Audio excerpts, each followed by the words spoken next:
vie va commencer.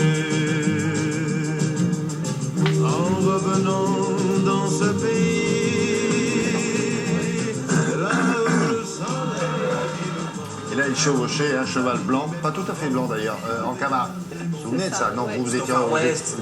Il n'y a pas d'Annie Savage vous aussi étiez dans pas, le film? C'est pas Dougal Pizzouni? Probablement. Oui, ça, je crois. Probablement. Effectivement. Cette année, les séjours, c'est les séjours écologie. Si vous voulez être dans la tendance, mais je vous l'annonce, la cabane dans les arbres et les tipis dans la forêt, c'était avant ça. Maintenant, on fait quoi? On fait des châteaux dans les arbres, William.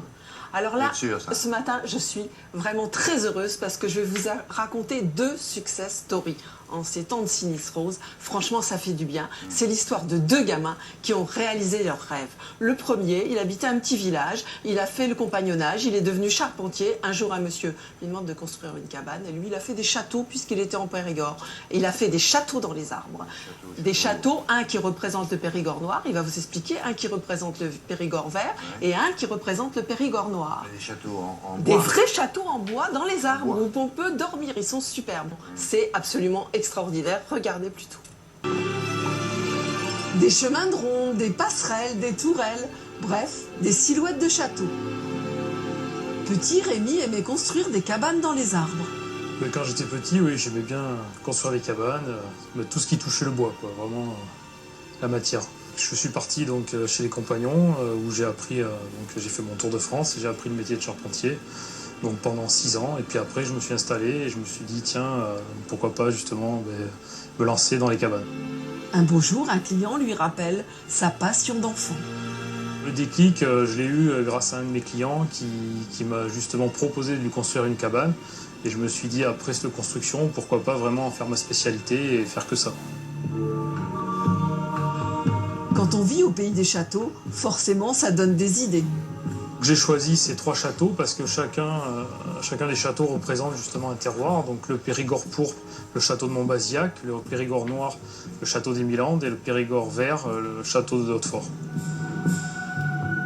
Tout a été conçu vraiment avec le respect de l'environnement, c'est-à-dire les matériaux isolants. Ce sont des matériaux sains, donc c'est de la laine de mouton. Tous les bois proviennent de forêts locales, donc c'est du mélèze et du douglas, ça vient du Limousin. Et c'est des bois qui sont imputrescibles naturellement, on n'a besoin d'aucun traitement. Tout est naturel bien sûr à l'intérieur, que ce soit les revêtements intérieurs en lambris ou les vasques, c'est des pierres, les douches à l'italienne sont en pierre naturelle. On a une vasque en bois fossilisé, on a des rideaux en bois flotté.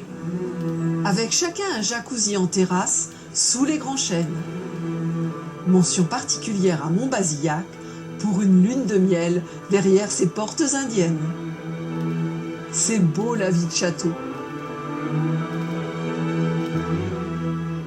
C'est insensé, incroyable. Et comment ça se fait que vous découvriez ça aussi tardif? Il s'était caché ou quoi? Ah mais non, mais depuis que j'enquêtais sur les cabanes, je me disais les plus belles, elles sont construites par quelqu'un, ça porte toujours la même empreinte. Et j'ai compris, c'était lui qui les construisait.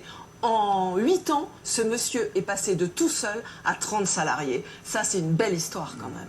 Il en a construit 250 et 50% de chambres d'hôtes dans les arbres. Tout est aussi beau. Ah, tout est aussi beau, c'est fignolé. Les lodges, vous avez vu, c'est beau, c'est fignolé. C'est ça les nouveaux écolages. C'est cher d'habiter là pendant quoi? Il faut faire Eh bien écoutez, c'est mieux si vous êtes à plusieurs. Parce que ça fait baisser les prix. Ça communique. Ce qui est cher, c'est de dormir à 2. Après, les autres, c'est un petit peu plus. C'est pas beaucoup plus. On dit on y va tous. Ouais. Dans Hautefort, on peut y aller à 6, hein, à l'aise. Et à 60, parce que nous, on est 60. Ah bah, il va falloir qu'il en développe un petit peu. Qui attend dans bas les arbres. Il est formidable, ce monsieur. Comment il s'appelle? Dites son nom. Il s'appelle Rémi Becherel. Bon, monsieur Becherel, bien joué. Monsieur Becherel, ça me dit quelque chose. C'est le Becherel, Le Becherel. Merci.